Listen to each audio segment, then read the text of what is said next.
Баланын төрөлүшү үй бүлө мүчөлөрү үчүн чоң бакыт. Ал эми ымыркайды бешикке салуу кыргыздын илгертен келе жаткан салты. Баланы бөлөөдө бешикти кооздоп жасалгалоо менен салттын мааниси уланат. Чүй облусуна караштуу Шопоков шаарчасынын тургуну Жанатай Султанова бизге баланы бешикке кандай салуу керектигин айтып берди. Бұл биздин бешик кыргыздын илгерки ата бабабыздан калган бешик. Муну кыргыз эли көчмөн эл болгондуктан көчүп жүргөндө балага ыңгайлуу үчүн баланы бөлөп көчкөндө ыңгайлуу болуш үчүн. Бул бешик мына эмеден жасалат, мажрум талдан жасалат, арчадан жасалат. Сапаттуулугу жөнүндө айтса, бул арчаныкы жакшыраак болот. Биринчи мына төөк. Төөк деп коет кыргызда. Бул төөк бала уш жерге заарасын түшүрөт. Анан мына бул уул шимек. Эркек болсо уул шимек. Кыз болсо мына кыздын шимеги. Ошо берден эми түшүп, мынанын ичине башка жагы таптаза болот. Ошо шимек төөккө түшүп, бала ошо эте заара кылып жакшынакай уктайт. Мынаны даярдасак, мына бешиктин эмеси түз тегиз болуш үчүн мынанын эки жанына мынаны коебуз. Бала жатканга ыңгайлуу үчүн мынаны бияга коебуз, бул жагга коебуз. Мынаны баш жагына коебуз. Мынандай койгондо мына тегиз болот дагы. Эми кичинекей төшөктөрдө бул эми тегиздеш үчүн арка жастык деп коет кичинекейлерин. Анан мына чоңу биз арка жастык деп айтылат мына бул. Анан балага салкын болуш үчүн, баягы тердетпеш үчүн мындай материалдан эме кылып коебуз. Мына баланын башыга кое турган кичинекей жастык.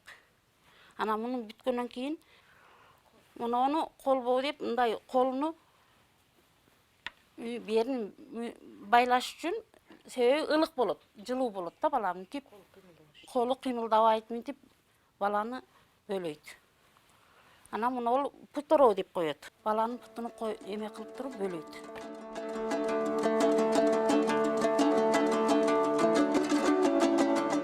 Мына эми бешик баланы жаткызыш үчүн даярданып калды. Баланы бешикке салууга бардыгын дайындап алган энелер жаш наристеге жагымдуу уйку тартуулоо үчүн ак бешиктен орун беришти. Ой, нанайын алтыным, эй, ак бешикке жатат менин танам, ак өргөгө жатат менин танам. Бешикке жатасыңбы? Бисмиллахиррахманиррахим. Ата энесинин жөлөргөсү бешикке байлаганда эме сүйлөбөйт. Себеби бала сүйлөп ыйлаак болбош үчүн ошо сүйлөбөй отуруп укташ үчүн ошондой кылат.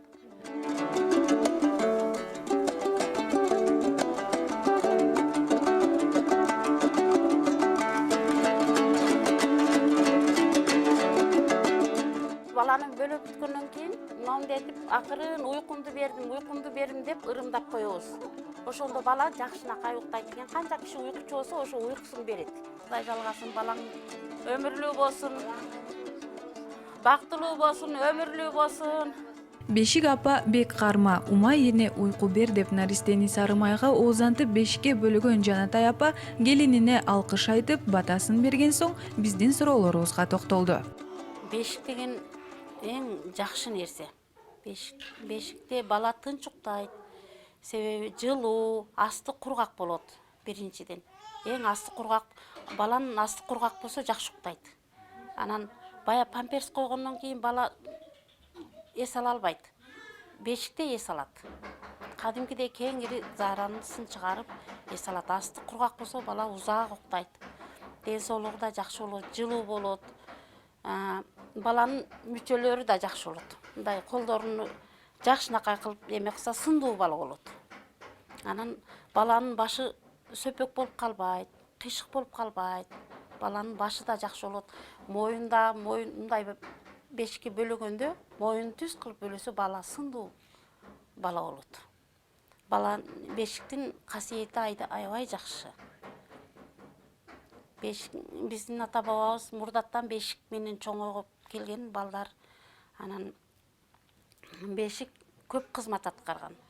Мисалы үчүн бир үйдө жардамчы жок болсо, кайнене келин болсо, бешикке баланы салып берсе, келин канча жумушту аткарат. Бая кайнене терметип отурат. Бая узак уктайт, бала тынч болот, курсагын тойгузса уктай берет. Наристе үчүн жасалган заманбап керебеттерге караганда бешикте бала сындуу болот деп кошумчалады Жанатай апа. Азыркы Кытайдын неме манеждери алар бешиктин ролун аткара албайт. Жумушун аткара албайт ал. Акылдуу болот, эстүү болот. Бая көнөт да бешикке жатканда. Ошо баланы сала берсең, күндө бала көнүп калат да, ошол убакка келгенде өз эле уйкусу келип бешиктеп калат. Ошо бешикке салганда так уктап калат. Жанатай Султанованын кайын сиңдиси Сурма Баратова бешикти дайыма колдонуп келгендигин айтып, бүгүнкү жаштарды да бешикти колдонуп жүрүүгө чакырды. Азыркы жаштарда көп эле мына бешикке салуу немелерин билбей калды. Бардык эле манеж барбы, коляска барбы ошого салышат. Бирок мен азыркы жаштарды чакырып кетет элем. Силер да бешикке салгыла, балдарыңар өтө жакшы болот. Түз буттары, колдору түз болот. Анан өзүңөр деле кыйналбайсыңар. Бүт жумушуңар бүтөт, эшиктеги үйдө жумуштар бүтүп, бала да уйкусун жакшы канат. Азыр жаштар силер да мына бешик тойго баргыла, үйрөнгүлө. Бул бешик бизде эң жакшы кадырына жетип, бешикти дайым силер да уландырып кеткиле. Улуттук баалуулук катары бешиктин медицина тармагындагы орду кандай? Бул суроого Бишкектеги 9-үй бүлөлүк дарыгерлер борборунун 2-үй бүлөлүк дарыгерлер тобунун педиатры Буайым Жолдубаева жооп берди. Ал баланы бешикке бөлөөнү туура эмес деп эсептейт. Себеби бешикке байланган баланын өсүшү начарлап, дене түзүлүшү өзгөрүүлөргө дуушар болушу мүмкүн. Бул деген баягы илгерки заманда биздин кыргыз көчмөн эл болгон үчүн бешикте балдар бөлөнүп, бешик менен эле көчүп да жүрүшкөн да. Көчмөн калп болгон үчүн каалаган жерине көчүшүп, каалаган жерине алар боз үйлөрүн тегип, ошол жерде бала өсө берген. Бешикте жатканы бир чети ошо жумшак, жылуу, кургак, бала үшүгөн эмес, балага условия создавать этишкен да, как вакуум сыяктуу. Үстү жабылган, жылуу бойдон кете берген бала. Ошентип эми анын мындай жакшы жактары толтура. Анан бирок медициналык жактан зыян келтирген жактары да бар да. Зыян келтирген жактары ушу баланын өсүүсүнө, особенно сөөктөрдүн өсүүсүнө аябай чоң зыян келтирет да. Дарыгер бешикти айыл жерлеринде суук мезгилде колдонуп, күн жылуу учурда наристелерди 1 жашына чейин эркин караса жакшы болот деген ойдо. Бешикте жана байланып жаткан баланыкы өсүү сезим эмеси процесси кармалып калат ошо. Анан көкүрөктөрү мындай формалары да өзгөрүп, ылдый жака мындай өсүп кетет да, тескери өсүп калат. Баланын деген өпкө, жүрөктөрүнүн баары жашы өскөн сайын алар өсө баштайт да, ички органдардын баары өсө баштайт.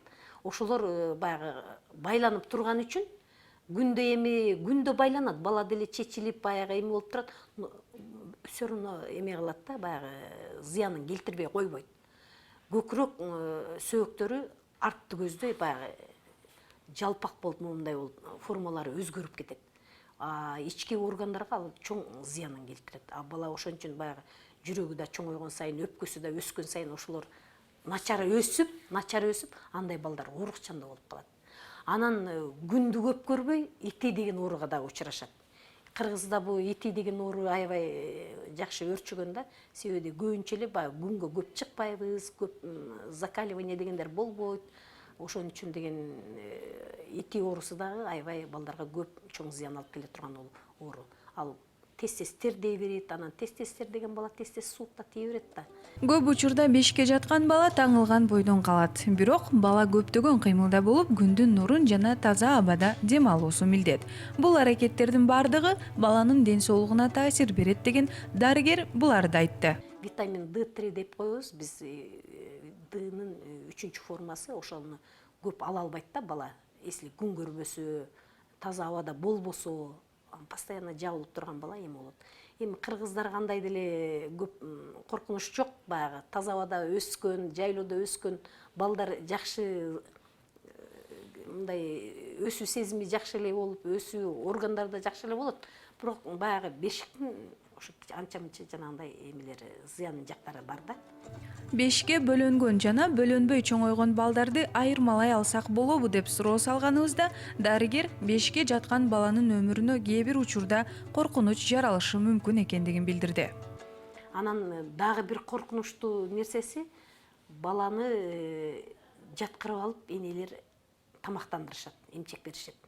Анан бала тоюп алганда баягы байланып турган ашказан кичине басылып калса эле оозунан кайра сүт чыгып кетиши мүмкүн.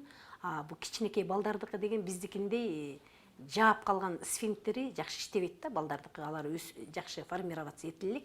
Ошон үчүн деген кайра кусуу сезими булардыкы аябай жакшы өрчүгөн.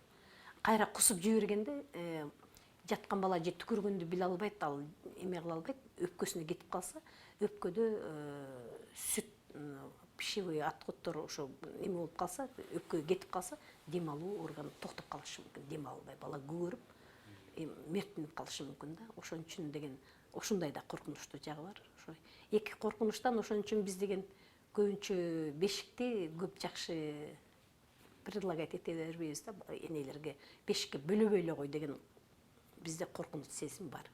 Бирок бул кыргыздын илгертен келген биздин жаныбызды сактап калган бешик кээ бир учурларда условия жок болуп, жанагындай көчмөн элдерге, например, бала үшүп, пневмония деген оору бар, өпкөсүнө суук тийгизип антып мынтип алгандан көрө бешик көп эле нерседен сактап да калат. Бирок бул салтты бекем карманып келгендер бала бешикте жатса кышында жылуу, жайында салкын болуп, уктоосуна да өтө ыңгайлуу экенин айтып келишет. Чындыгында ак бешик салты унутта калбай эл ичинде кала бермекчи.